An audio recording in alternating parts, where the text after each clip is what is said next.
कवन फुलवा फूले मैया साजवा सबेरवा कवन फुलवाना फूले ठीक दोपहरिया कवन फुलवाना फूले ठीक दोपहरिया कवन फुलवाना बेली चमेली फूल साजवा सबेरवा अड़ाउल फूलवाना फूले ठीक दोपहरिया अड़ाउल फूलवाना फूले ठीक दोपहरिया अड़ाउल फूलवाना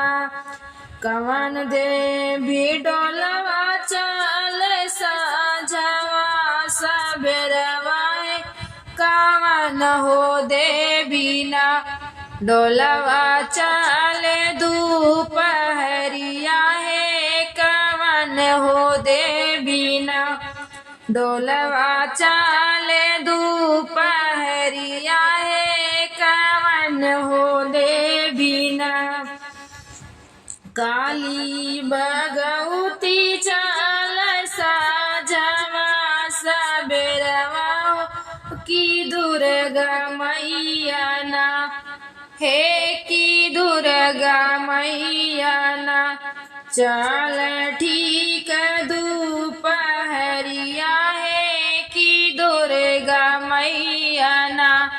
चल ठीक दोपहरिया दुर्गा मैया ना के करे डोलिया सोह मैया लाल चुनरिया हो के कर डोलिया ना सोह पीला पीताम्बर हो के कर डोलिया ना सोह पीला पीताम्बर हो के कारण डोलिया ना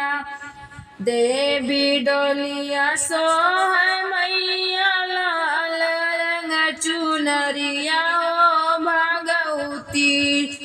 डोलिया ना हो भगवती डोलिया ना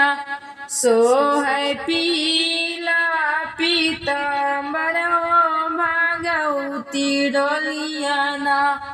सोह पीला